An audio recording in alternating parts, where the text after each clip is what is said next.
세상에 떠도는 기묘한 괴담들. 첫 번째 이야기, 놀이공원 유령의 집에서 소름 끼치는 괴담. 나는 초등학생 시절부터 놀이공원으로 소풍을 가면 항상 유령의 집을 찾아갔다. 당연히 친구들은 무섭다고 거절했지만 매번 아이스크림을 사준다는 조건하에 억지로 끌려 들어가곤 했다. 내부에 장식되어 있는 기괴한 형상들과 음침한 분위기는 충분히 고객을 압도하기 시작했고, 타이밍 좋게 나타난 귀신이 괴성을 지르면 삽시간의 울음바다가 되어버렸다. 물론 나는 예외였다. 아르바이트의 개념을 몰라 진짜 귀신이라고 믿었지만 그렇다고 무섭지도 않았기에 오히려 손을 내밀며 악수를 청하기도 했다. 넌 안 무섭니? 별로요. 근데 아저씨 진짜 귀신이에요? 오히려 당황하는 귀신의 축 처진 어깨를 보며 피 구서버리는 것이 소소한 재미였던 시절. 그 시절이 쌓이고 쌓여서 거대한 모래성을 이루었을 때는 고등학교에 갓 입학하고 몇 달 뒤였다. 우연히 같은 반 친구에게 학교 지하창고에 관한 비밀을 들었는데 밤마다 누군가가 지하창고 안에서 문을 두드린다는 괴담이었다. 나는 조건반사처럼 흥분했고 당장 확인하고 싶은 마음에 몸이 근질거렸다. 정말 확인할 거야? 당연하지. 난 공포 따위 느끼지 않아. 걱정스러운 눈빛을 보내는 친구들이 무색할 정도로 환하게 웃고는 지하창고 앞 계단에 걸쳐 앉았다. 어두컴컴한 지하 계단을 막고 있는 거대한 철문을 멍하니 쳐다보는 것은 여간 심심한 일이 아니었기 때문에 미리 챙겨둔 만화책을 읽으며 시간을 때우기로 결정했다.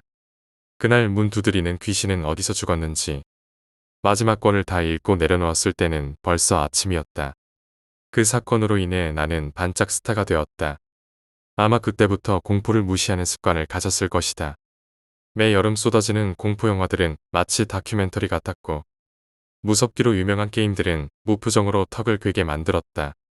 더군다나 가위에 한 번 눌린 적이 없었기에 더욱 기고만장했을지도 모른다. 과거의 사진첩을 꺼내 정독한 효과는 곧 나타났다. 부쩍 자신감이 상승한 것을 소나귀에서 느꼈다. 곧이어 손잡이를 돌리자 육중한 소음이 허름한 건물 전체를 가득 메웠다. 예상외로 분위기는 밝았다. 고등학교 지하창고처럼 어두컴컴할 거라는 내 예상은 완벽하게 빗나갔다. 오히려 실소를 터뜨리게 하는 꽃무늬 벽지가 그 주인공이었다.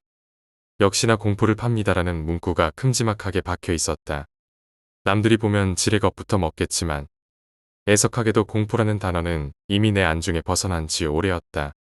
내가 굳이 멀리서 찾아와 아무도 찾지 않는 듯한 이 허름한 건물에 서 있는 이유는 단 하나. 나에게 공포심을 줄 수 있을까? 라는 호기심 때문이었다. 공포를 파는 것이 가능한가요? 다짜고짜 소파에 앉은 내게 녹차를 건네는 여자는 이곳의 주인장처럼 보였다. 온몸을 휘감는 로브를 걸쳤는데 마술사 같은 분위기를 물씬 풍겼다. 물론이죠. 못 믿으시겠다면 한번 체험해 보실래요? 가격은 얼마죠? 제일 싼 공포는 1,000원이고 제일 비싼 공포는 10만 원이에요. 그럼 적당히 만원짜리로 체험해 볼게요. 지갑에서 만원을 꺼내서 탁자 위로 내리쳤다. 힘이 들어간 것은 자만심 때문이었으리라. 여자는 묵묵히 돈을 집더니 한쪽 구석에 있는 방 안으로 들어갔다. 그래, 저 방이었구나. 저기서 아마 무언가를 준비해 나온다고 했었지. 나는 이미 지인의 경험을 듣고 온 뒤라 느긋하게 몸을 뉘고 다리를 꼬았다. 어디 한번 재주를 감상해 볼까? 호기심으로 가득한 시선은 여자가 들어간 방을 향해 고정되었다. 아직까지 방은 굳게 닫혀 있었다. 순간 테이블에 있던 꽃병이 툭 하고 떨어졌다. 뭐야? 방심하고 있던 터라 살짝 놀랐다. 고개를 숙였더니 금사철 여러 송이가 바닥에 널브러져 있었다. 내 잘못은 아니었지만 손을 뻗어 그것들을 집었다. 드문드문 유리 파편이 있어서인지 조금은 따끔거렸다. 괜히 오해하는 것 아니야? 라고 생각하며 몸을 일으켰는데 정수리에서 무언가 이질감이 느껴졌다. 마치 거미줄에 머리카락을 갖다 뗀 느낌이었다. 그렇지만 천장도 아니고 이 정도 높이에서 거미줄이라고. 확실한 사실은 무언가 내 머리 위에 떠 있다는 것이었다. 천천히 고개를 들어 올렸다. 목에 밧줄이 걸려있는 여자가 밑에 있는 내 얼굴을 향해 초점 없는 눈으로 내려다보고 있었다. 그리고 이질감의 정체는 여자의 긴 머리카락이었다. 아이, 깜짝 놀랐잖아요. 여기 아르바이트생이세요. 여자는 물음에 답을 하기는커녕 변함없이 나를 쳐다보고 있었다. 괜히 심술이 나서 같이 노려보았지만 얼마 지나지 않아 방문을 열고 들어가 버렸다. 사실 박수라도 쳐주고 싶었다. 어느 귀신의 집에서도 겁주지 못했던 나를 잠깐 소름 돋게 만들었기 때문이었다. 특히 그 목 주위에 있는 상처며 썩어 문드러진 피부가 너무나 사실적이었다. 아까 닫힌 문이 다시 열리고 처녀 귀신이 비명을 지르며 달려나왔다. 기다렸다는 듯이 소파가 앞뒤로 심하게 흔들렸다. 완벽한 타이밍이었다. 아마도 뜬금없이 놀래키려는 계획이었겠지만 놀이기구 같은 소파의 재미가 들려버렸다. 깔깔거리며 재미있어 죽는 내 표정에 겁주기를 포기한 듯 여자는 힘없이 맞은편 소파에 앉았다. 그리고는 10,000원짜리를 꺼내어 도로 탁자 위에 올려놓았다. 저희는 공포를 파는 곳이지 재미를 파는 곳이 아니니깐요. 오히려 영업방해를 하는 기분이 들어서 괜스레 미안해졌다. 하지만 내 잘못도 아니었다. 나는 정정당당하게 공포를 사러 왔고 주인장은 아직 공포를 내놓지 않았다. 그럼 10만원짜리로 체험해 볼게요. 여자가 올려놓은 10,000원짜리 위에 90,000원을 더 얹었다. 더욱 힘내서 나를 겁주라는 응원의 메시지도 포함. 뭔가 엄청난 것이 준비되어 있을 것만 같던 기대와는 달리 여자의 대답은 뜬금없었다. 이미 체험하셨어요. 네. 이벤트 중이었거든요. 10만원짜리 무료 공포 체험. 무슨. 얘들아, 그만 나와도 돼. 말이 끝나기 무섭게 소파 안에서 남자 2명이 기어나왔다. 소파를 움직인 것이 기계가 아니라 사람이었구나. 몸으로 애썼는데 허탕을 치게 했다니. 이럴 줄 알았으면 10만원어치 겁먹은 표정을 지어 보일걸. 아직 반이나 남아있던 녹차를 순식간에 들이키고는 멋쩍은 듯이 일어섰다. 그럼 다음에 다시 올게요. 감사합니다. 그땐 제대로 된 공포를 드리죠. 네. 그럼 기대하고 있을. 갑자기 머릿속에 번개를 맞은 듯 번쩍였다. 탁자 위에 놓인 10만원도 잊은 채 허겁지겁 문을 열고 나왔다. 왜냐하면 고작 소파가 흔들리는 것으로 10만원을 받는 것은 아니었을 거라고 추측했기 때문이다. 서서히 닫히는 문틈으로 가게 주인이 씩 하고 웃었지만 나는 이미 계단으로 뛰어가고 있었다. 어떤가요? 귀신을 직접 체험해본 소감이. 두 번째 이야기, 사이코패스. 제가 사이코패스로 태어난 건 분명히 아닙니다.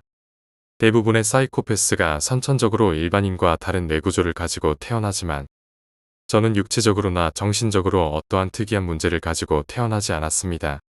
그것은 분명히 확실한 일입니다. 모두가 아시다시피 저는 유명한 심리학자입니다. 베스트셀러의 자리까지 오른 당신이 아니 이유가 없다라는 책의 저자도 저라는 말입니다.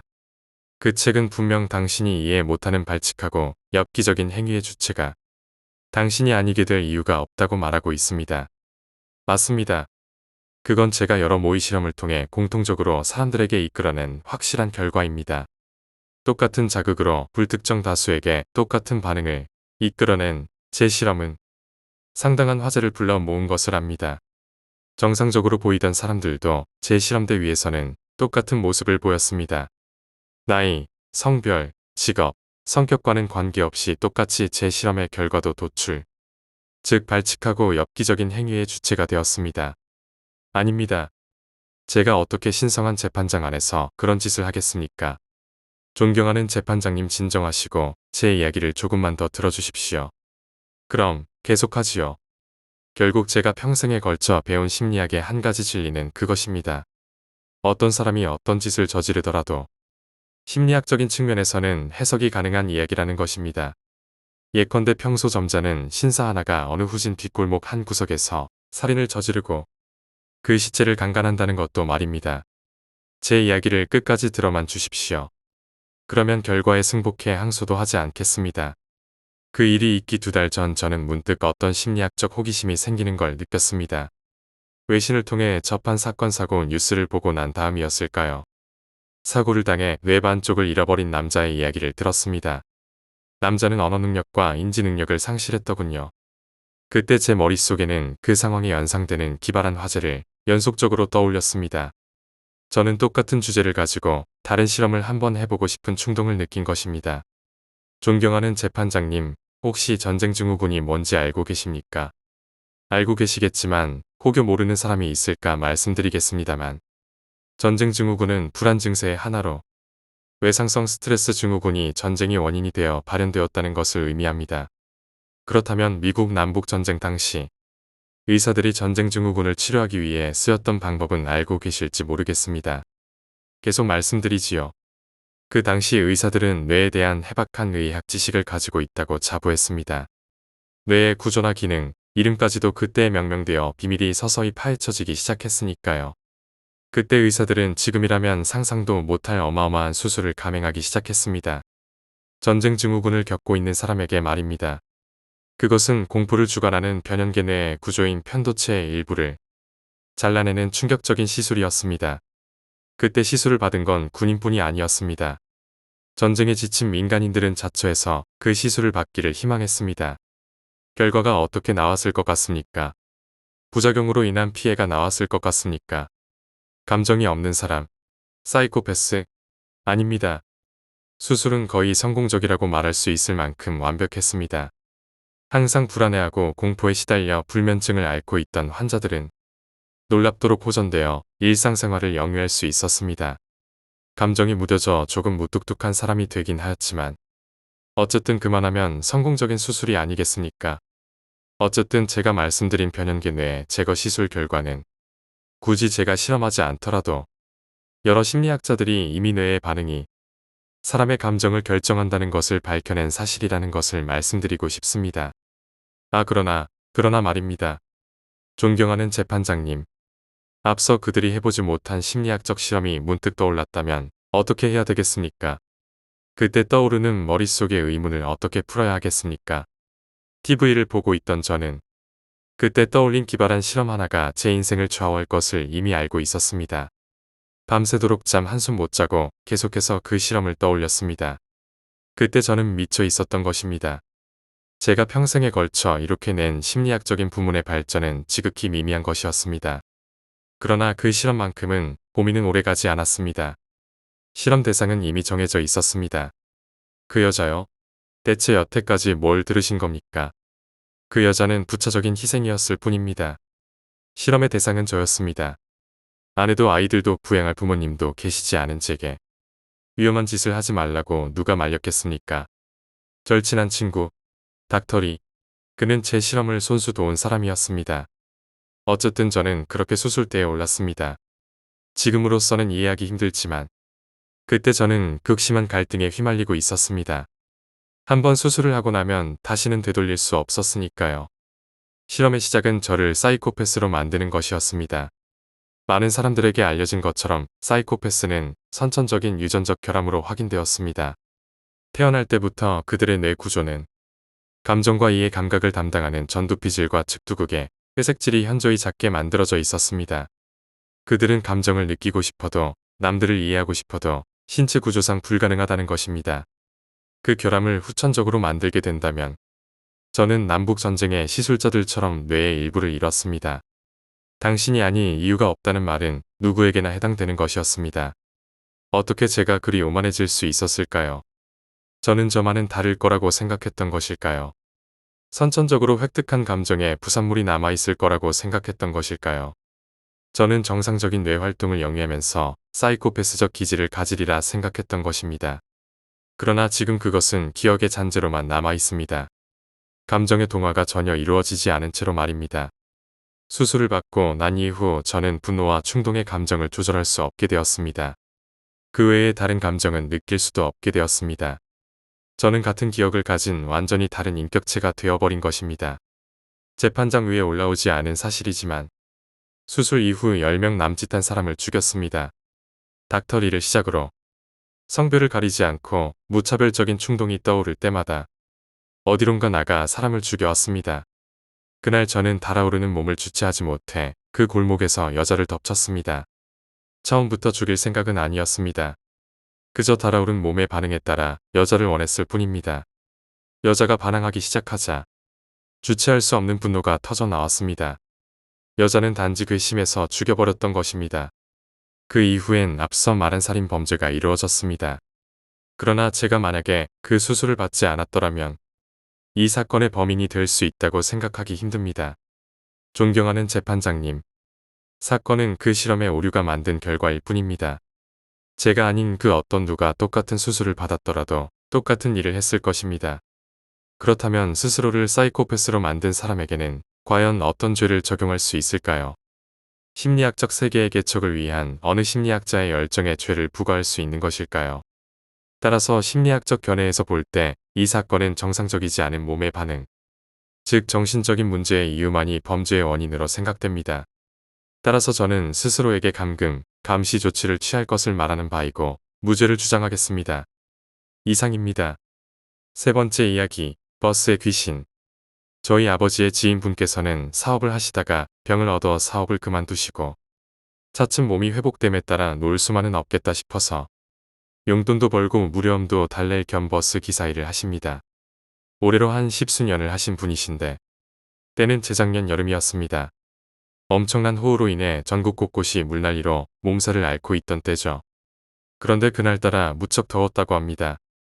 버스 안에서 에어컨을 최대로 틀어도 후덥지근함이 도무지 가시지 않을 정도로 더운 날씨. 아버지 지인분께서 그날 마침 막차를 몰게 되셔서 버스가 아주 꽉꽉 들어차는 바람에 더더욱 덥고 습한 거다라고 생각하셨죠. 줄줄 흐르는 땀을 닦고 싶은 마음 충천했으나 운전대에서 손을 놓을 수 없으니 거의 탈수하다시피 땀을 계속 흘리셨다고 해요. 그냥 어서 차고지에 도착하여 일을 끝내고 집에 가서 씻고 쉴 생각만 하며 열심히 운행을 하시다 보니 종점에 거의 다다르게 되었고 남은 손님이 없는 것을 인기척으로 확인했다고 합니다. 경력이 10년도 더 됐으니 무리는 아니라고 생각하고 경청에 마저 들었습니다. 그리고 버스에 있는 모든 불을 소등하고 남은 정류장들을 모두 지나쳐 유유히 종점을 향해 운행하셨는데 갑자기 부저가 울리는 겁니다. 다른 도시들은 모르겠지만 서울 버스는 장애인 및 노약자를 위한 부저가 낮은 위치에 있는데 일반적인 부저와 다르게 띵동띵동 이렇게 울리고 일반 부저는 삐하고 울립니다. 아버지 지인분께서는 인기척으로만 파악한 것이 잘못된 줄 알고 서둘러 남아있는 승객에게 계신 줄도 모르고 불을 다 꺼버렸네요. 죄송합니다. 계시다고 말씀해 주시지 그랬어요. 이렇게 사과의 말씀을 하셨습니다. 그랬는데 맨 뒷좌석 한 줄로 쭉 이어진 곳 있잖아요. 그곳에서 뭔가 우당탕 구르는 소리가 났다는 겁니다. 문득 들은 생각에는 불을 꺼서 어두워지는 바람에 발을 헛디딘 줄 알고 급히 거울을 통해 확인하시면서 손님 괜찮으세요? 지금 얼른 불 켜드리겠습니다 하시면서 불을 켰습니다. 그런데 아무리 거울로 확인해 봐도 손님은 남아있지 않고 누군가가 두고 내린 듯한 가방만 의자에 덩그러니 남겨져 있었다고 해요. 누가 숨어서 장난치는 줄 알고 조금 엄한 목소리로 이러셨다고 합니다. 운행 방해하시다가 인사사고라도 나면 책임이라도 지실 겁니까? 라고 호통 아닌 호통을 치셨는데 역시 아무런 대꾸조차 들리지 않았다고 합니다. 바로 그때 엄청나게 더워서 불가마를 연상케 했던 버스 안이 정말 잔인하리만큼 싸늘해지는 것을 느끼셨다고 했습니다. 그때 다시 한번 부저가 울렸습니다. 그러나 아무리 거울로 확인을 해보아도 전혀 사람 흔적조차 없이 굉장히 을씨년스러운 버스 내부의 모습만 거울에 비추어 보였다고 합니다. 그런데 거짓말처럼 거울을 보고 있는 와중에 부저가 또다시 울린 겁니다. 그제야 아버지 지인분께서도 사람의 짓이 아니구나 싶어서 버스를 차고지에 도착하자마자 주차고 뭐고 문을 열고 시동만 꺼버린 채 버스에서 나오려고 하는 찰나 부저 소리가 흔히 듣던 일반 부저가 아닌 상대적으로 낮은 위치에 있는 장애인 및 노약자 전용 부저 소리인 것을 확인하시고 시선을 조금 내려보셨습니다. 그 시선의 끝에는 이로 말로 설명할 수 없을 만큼 괴상하고 마치 교통사고를 당한 시체처럼 온몸에 사지가 뒤틀려 있고 구멍이란 구멍에선 피가 솟구치는 정말 말도 안 되는 형상의 괴물체가 허우적거리면서 이리저리 부딪히고 있는 모습을 보고 그만 정신을 잃으셨다고 합니다. 정신을 차려보니 차고지 내에 있는 휴게실이었고 아침 일찍 출근한 동료 기사분들께서 버스가 아무렇게 덩그러니 놓여있는 것을 보고 가서 확인해보니 버스 안에 저희 아버지 지인분께서 쓰러져 계신 것을 발견해서 서둘러 휴게실로 모셔오셨다고 했습니다. 심한 탈수로 인한 환각 증상이라고 하는 기사님도 계시고 원래 종점으로 향하는 길이 워낙 음침해서 귀신이 있을 법하다면서 저 버스를 운행하다가는 큰 사고가 날 거라는 기사님도 계셨다고 했습니다. 아무리 환각이라 하여도 너무나 생생한 그 모습에 치를 떨며 한동안 운전대를 잡으실 수 없었다고 합니다. 네 번째 이야기, 트라이앵글. 중학교 때 음악실에서 있었던 이야기다. 음악실의 뒤쪽 벽에는 찬장 같은 선반이 있었다. 평소에는 커튼이 쳐져 있었지만 안을 엿보면 굉장히 낡은 누군가 손으로 쓴 악보라던가 완전히 색이 변색된 낡은 교과서 같은 것이 있었다. 날짜를 보면 쇼와 34년 정도의 엄청 오래된 자료였다. 아무래도 수업에는 사용하지 않지만 버리려야 버릴 수가 없는 것들이 여러 가지 들어있는 것 같았다. 그중 오른쪽 아래에는 서랍이 있었다. 안에는 역시 낡은 캐스터네츠나 피리 같은 악기, 그리고 여기저기 녹이 슬어 완전히 갈색이 되어 버린 트라이앵글이 들어있었다. 당시 그 음악실에는 괴상한 소문이 있었다. 6시가 지나고 나서 이 음악실에서 그 갈색 트라이앵글을 3번 치면 벽에 붙어있는 작곡가들의 초상화가 일제히 그 사람을 바라본다는 것이었다. 어느 날 친구 A가 여자아이들과 이 이야기를 나누다 분위기가 고조돼서 이것을 시험해보고 어떻게 되는지 알려주겠다고 말해버렸다. 혼자 가면 증거가 남지 않아서인지 A와 같이 농구부였던 나는 제발 같이 가달라는 부탁을 차마 거절하지 못하고 따라가게 되었다. 음악실은 평범한 다른 교실처럼 문이 2개 있었다. 칠판 쪽에 앞문과 뒷문. 뒤쪽 문은 나무 풍금과 쇠 풍금이 있어서 발 디딜 곳이 별로 없었다. 그래서 수업 시간에 드나들 때도 학생들은 앞문으로만 다녔다. 뒷문은 언제나 잠겨 있었다. 그런 탓에 방과 후 음악 선생님은 앞문은 반드시 열쇠로 문을 잠그지만 뒷문은 하지 않는다. 그래서 우리는 합창부의 친구에게 부탁해서 뒷문을 열어두도록 했다. 그리고 선생님 몰래 뒷문을 열고 풍금들도 조금 밀어서 안쪽으로 넣어두었다. 그리고 어느 날 농구 연습이 끝나고 우리는 음악실로 들어섰다. 초여름이었기에 6시라고는 해도 아직 제법 밝았다. 나는 솔직히 말해서 무서웠기 때문에 다른 친구들도 데려오고 싶었지만 A는 그걸 반대하는 녀석도 있을 것 같아 싫다고 해서 결국 우리 둘만 가게 된 것이었다. 서랍에서 트라이앵글을 꺼내고 A가 트라이앵글을 친다. 겁내면서 초상화를 이리저리 확인한다. 하지만 아무래도 변화는 전혀 없는 것 같다. 3번째로 쳤을 때의 울림도 잦아들고 칠판 위에 걸린 시계 초침 소리만 들릴 뿐이다. 나는 이 분위기만으로도 무서웠다. 음악실의 분위기가 단숨에 대단히 무거워진 것 같은 느낌이었다. 하지만 A는 전혀 무서워하고 있지 않다. 오히려 아무 일도 안 일어나는 건가? 라며 얼굴에 미소를 띠고 계속 트라이앵글을 친다. 나는 떨면서도 A의 모습을 계속 보고 있었다. 6번째는 갑자기 A가 트라이앵글을 손으로 쥐어 소리를 멈췄다. 나가자. A는 트라이앵글을 내려놓고 내 소매를 끌어당겨 문 쪽으로 끌고 갔다. 얼굴에 미소는 사라져 있다. 왜 그래? 괜찮으니까 일단 나가자. 나는 꽤 강하게 끌려서 음악실에서 복도로 나갔다. 이 녀석은 도대체 무엇을 본 것일까? 음악실에서는 나왔으니까 이제 괜찮다고 생각해서 나는 A에게 묻기로 했다. 뭔가 나와. A는 내가 말하려던 나왔어? 라는 말을 멈추고 싶었던 것 같았다. 하지만 평정을 잃고 있던 탓에 호흡이 가빠져서 획하고 숨소리를 냈던 것이다. 무서워하고 있다. 정말로 A가 겁에 질려 있다. 모습이 심상치 않았기 때문에 나는 괜찮아 아무것도 아닐 거야 라고 격려하며 같이 학교에서 나왔다. 그 사이 A는 아무 말도 하지 않았고 우리는 어쨌거나 공원까지 갔다. 벤치에 앉아 A가 안정을 되찾길 기다렸다. 여기에서는 학교가 보이지 않는다. 생각해보니 음악실의 트라이앵글을 그냥 던져놓고 와버렸다. A는 잠시 동안 얼굴이 창백해져 있었다. 나도 어쩌면 좋을지 몰라 가만히 있었지만 개를 끌고 산책하는 아저씨가 한 명 지나간 것을 언뜻 A가 보았기에 그것을 계기로 물어보았다. 나 전혀 알아차리지 못했어. 어떤 그림이 움직였던 거야? 베토벤. 비타원. 뭐? 그러니까 비타원이었다고. 칠판 쪽의 창문 쪽에는 무엇인지 모를 서류가 들어있는 자루가 몇 개가 있었다. 그리고 그중 하나가 어째서인지 애완동물 사료인 비타원의 가장 큰 사이즈 봉지였다고 한다. 거기에 프린트된 개의 그림이 눈을 새빨갛게 치켜뜨고 A를 째려보고 있었다는 것이다. 솔직히 나는 이 이야기가 너무나 의심스러웠다. A는 나에게 겁을 주기 위해서 그렇게 연기한 것인가 싶었던 것이다. 내일 학교에 가면 내가 벌벌 떨던 모습을 소문내서 놀리려는 거라고 생각했었다. 그렇지만 다음날 학교에서 A는 아무와도 이야기를 하지 않았다. 오히려 함께 갔던 내가 여자아이들에게 어제 무슨 일이 있었냐는 질문을 잔뜩 받았다. 결국 바닥에 버려진 트라이앵글 때문에 침입이 발각되었다. 하지만 내가 함께였던 것은 들키지 않았기 때문에 교무실에 A만 불려가서 꾸중을 들었다. 그때 A가 음악실에서 있었던 일을 모두 이야기하고 끈질기게 부탁한 덕에 선생님은 비타온 자루를 치워버리고 그냥 평범한 자루를 그 자리에 가져다 놓았다. 어쩌면 A가 말했던 것은 모두 사실이었을지도 모른다. 나는 아직도 비타온 상표의 개가 무섭다.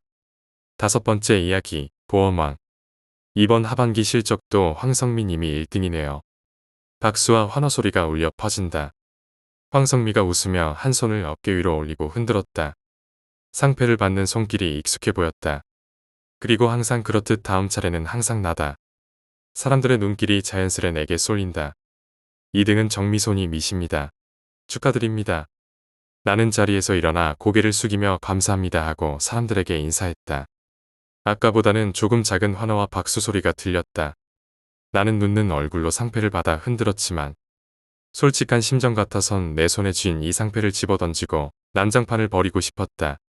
표면적으로 보이는 순위는 1등인 황성미와 그 다음인 나였지만 단순한 순위 노름을 뺀 순수한 실적을 계산하자면 난 그녀보다 한참 밑이었다.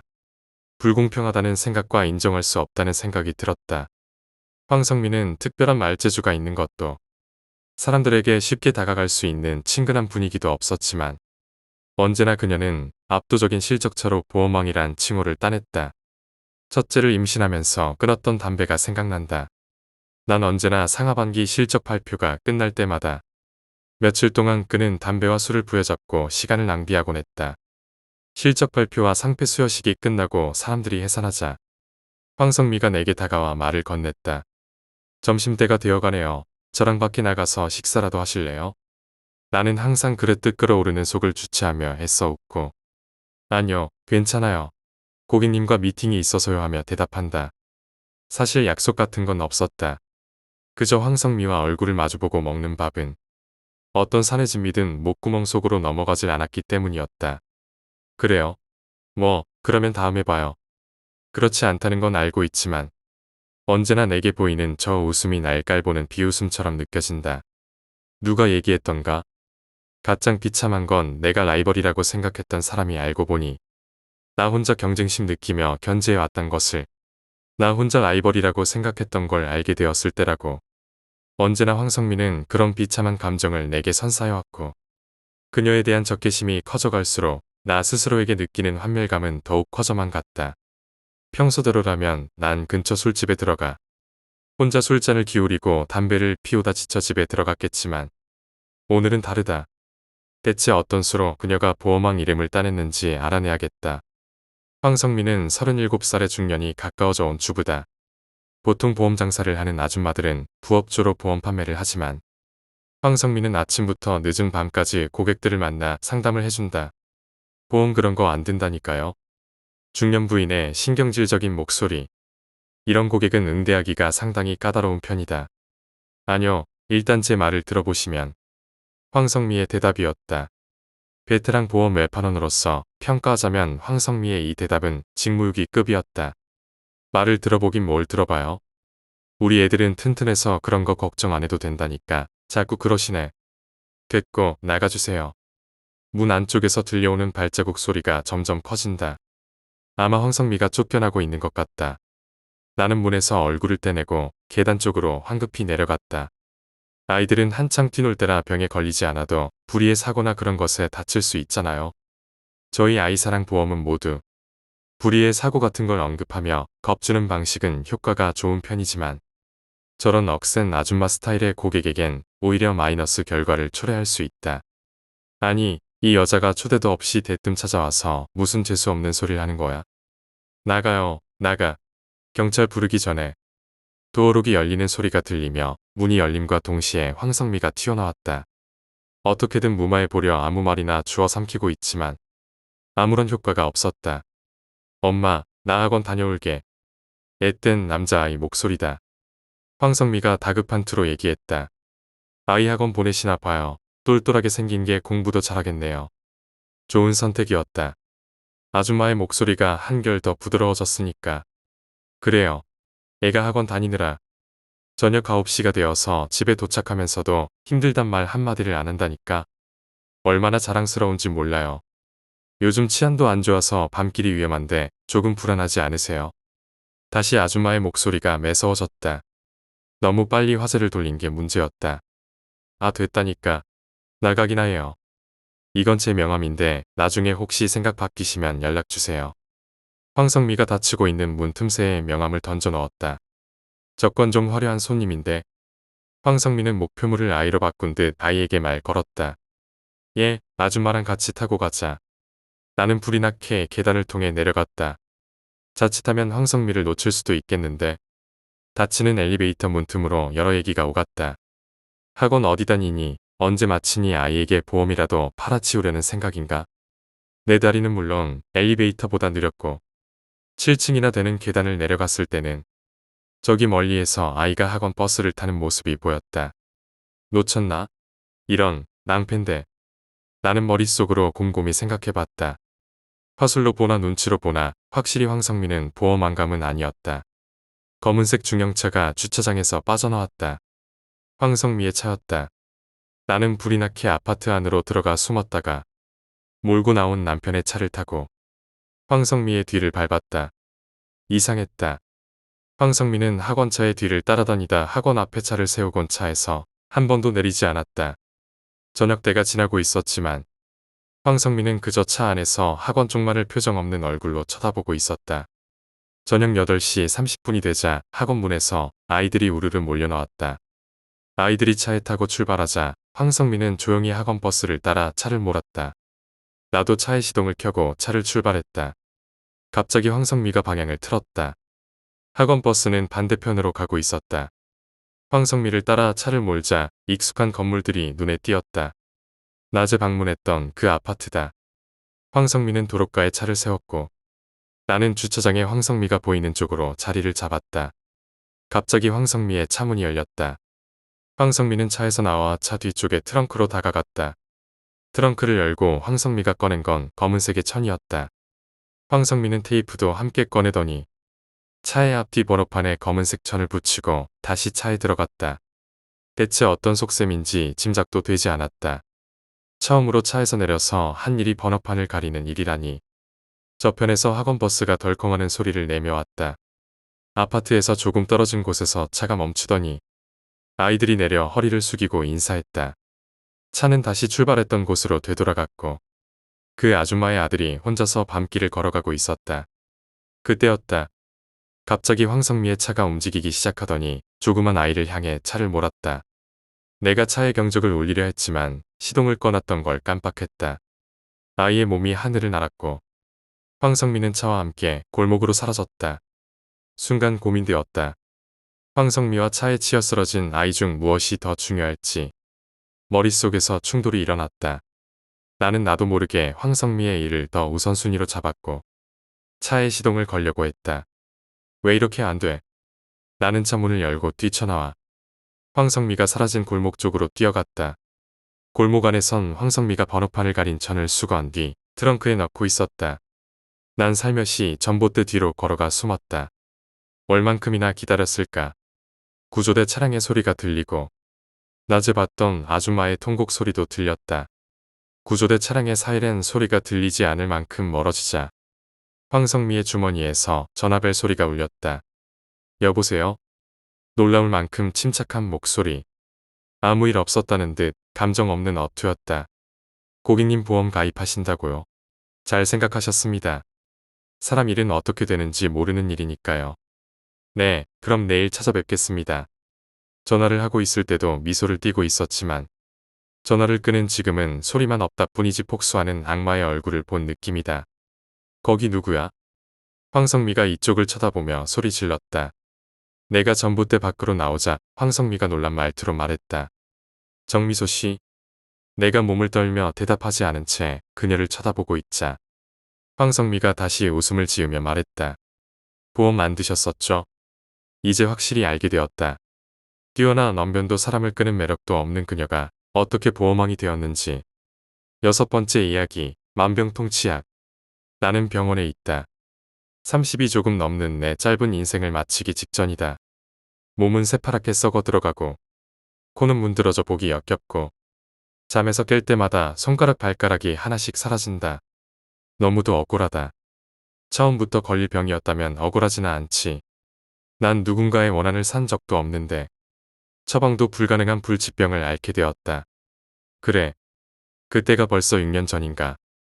그럼 아버지, 먼저 나갈 테니 운전 조심하시고요. 퇴근 늦어지시면 꼭 문자해주세요. 그렇게 평소와 다를 것 없이 아내가 차려준 아침을 애써 모른 채 하고 집을 나와 역 앞에 도넛 가게에 들어갔다. 이거랑 이거. 매일 오는데도 메뉴 이름은 생소해 그림을 짚어가며 주문을 했다. 항상 같은 메뉴. 두꺼운 샌드위치 하나와 약간 쓴맛이 나는 커피. 바로 이 커피가 문제였다. 잔돈은 팁으로 줄 정도로 바쁜 와중에 받아든 음식들을 챙겨 달려나갔다. 그리고 가까스로 지각을 면하고 자리에 앉아서 샌드위치를 한 입 먹고 커피를 홀짝 마신다. 컴퓨터를 켜고 하루 일정을 확인한다. 그런데 이상하게 커피 향이 평소보다 진한 것 같다. 평소라면 샌드위치를 다 먹고도 커피가 3분의 1 정도 남을 텐데 그날은 샌드위치를 절반도 채 안 먹었는데 커피를 전부 마셔버렸다. 그리고 시작된 구역질. 단순한 구역질이 아닌 온몸에는 고통을, 머리에는 깨질 듯한 두통을 수반하는 구역질 끝에 나는 기절했다. 그리고 깨어났을 때는 병원. 가족들은 심각한 얼굴로 나를 쳐다보고 있다. 나 어디 안 좋대요? 애써 약간 웃어 보이며 묻는다 하지만 그 한마디를 끝으로 다시 올라오는 구토감에 정신을 잃고 만다. 다시 일어났을 때에는 한결났다. 시간은 새벽. 곁에는 아버지 혼자였다. 아버지는 왠지 슬픈 눈이다. 아버지, 그렇게 우울해하지 마세요. 제가 아픈 게 불효인 건 알지만. 아버지가 그런 표정 지으면 당장이라도 죽고 싶은 건 저니까요. 아버지와 나 사이는 각별했다. 내가 중학생 때 아버지와 어머니는 이혼하셨고 나는 아버지와 어머니 중 한 분을 고르라는 변호사의 말이 끝나기도 전에 아버지를 향해 달려가 힘껏 끌어안았다. 어머니가 유달리 싫었던 것이 아니다. 그저 둘 중 하나를 고르라면 적어도 내겐 고민할 가치가 없는 질문이라는 것이었다. 너 죽는단다. 아버지는 애써 담담히 말했다. 하지만 애써 감정을 드러내지 않으려 하셨으면서 얼굴은 말을 마치자마자 심각하게 일그러져 금방이라도 땅을 치며 오열할 것만 같았다. 참 불효자네요. 저 아버지가 보기엔 어때요? 아버지 전직 의사잖아요. 그런 아버지의 표정을 견디기 힘들어서 가벼운 농을 던진다. 그런 내 속을 아시는지 모르시는지 계속해서 말을 이어나간다. 마약이래. 요즘 새로 떠돌고 있는 종류인데 하루가 멀다고 먹지 않는 날이 없으면 당장 내일이라도 죽는단다. 그것도 먹는 동안에는 몸이 점점 썩어가 몇 년 안에는 반드시 죽는다는 말이야. 생각했던 것보다 훨씬 별것 아닌 것처럼 느껴졌다. 마약이라도 끊을 수 있는 게 아닌가요? 그래.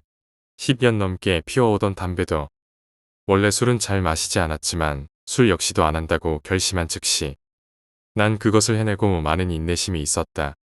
술, 담배 따위는 물론이고 기존의 마약과는 성격 자체가 달라.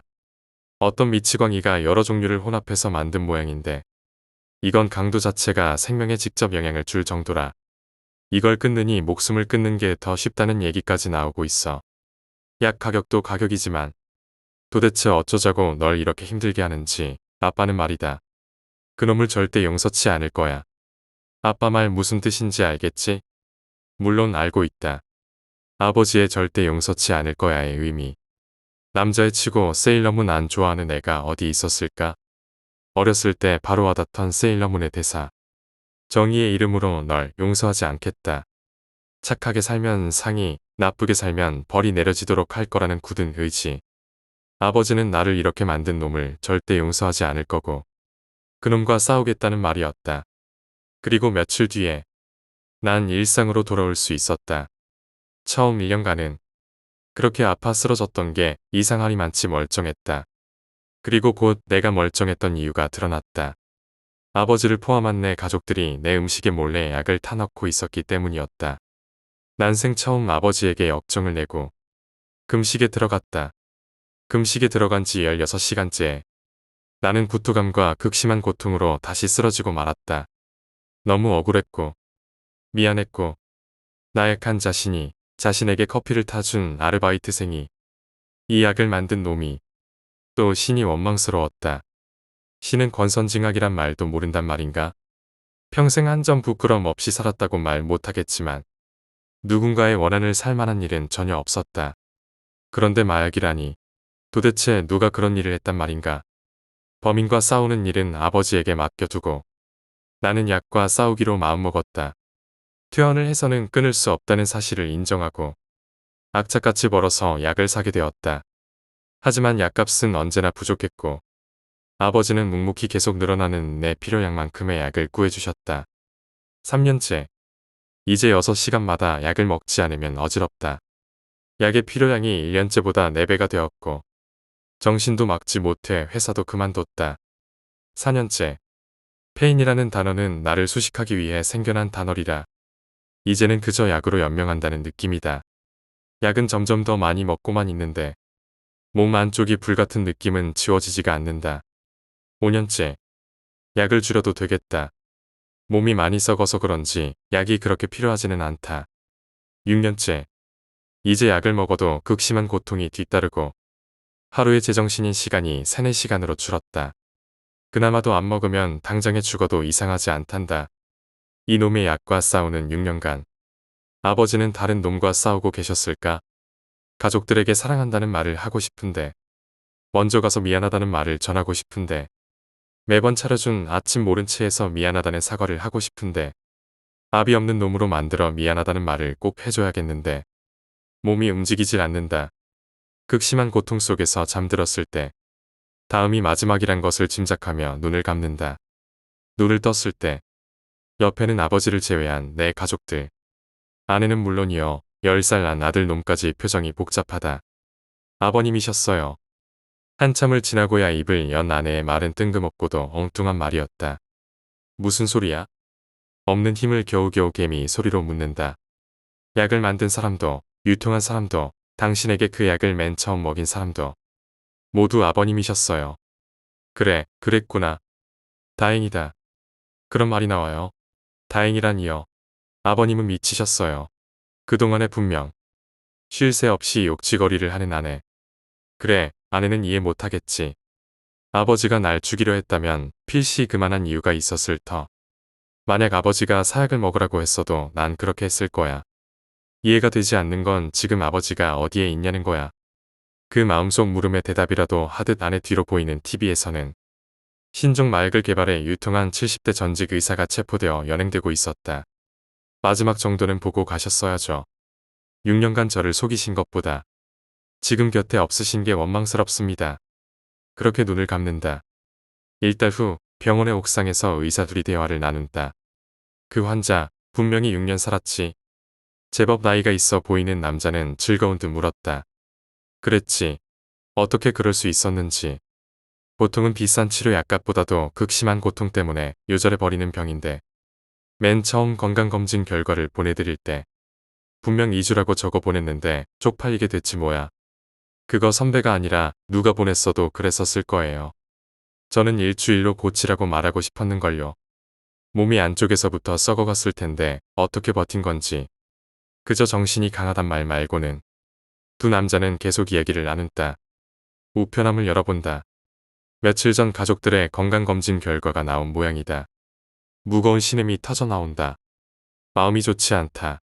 그 길로 병원으로 들어간다.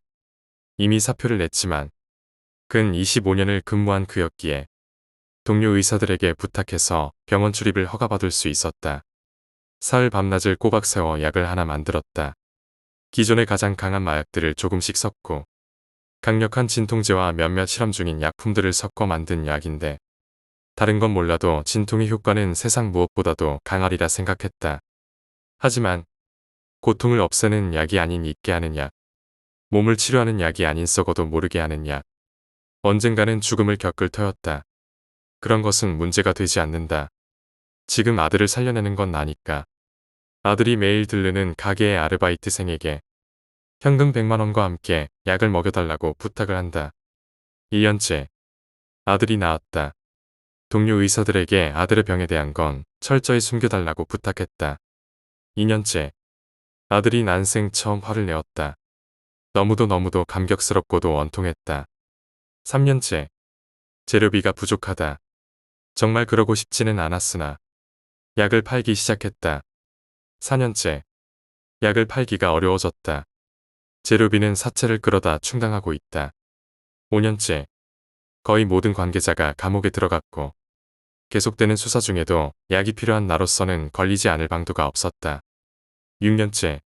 체포되었다. 그리고 난 그 신이란 놈을 절대 용서치 않았다. 2주 수명의 아들을 6년 동안 살게 했다. 내 아들은 잘못한 것이 없으므로. 다만 내가 신에게 진 것이 딱 하나 있다면 아들의 마지막을 내 눈으로 보지 못한다는 것이다.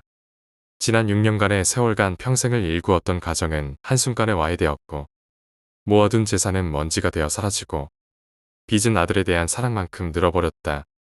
그럼에도 후회는 하지 않는다. 그나마 후회하는 것이 있다면 더 살게 해줄 수 있었는데 하는 후회뿐이었다.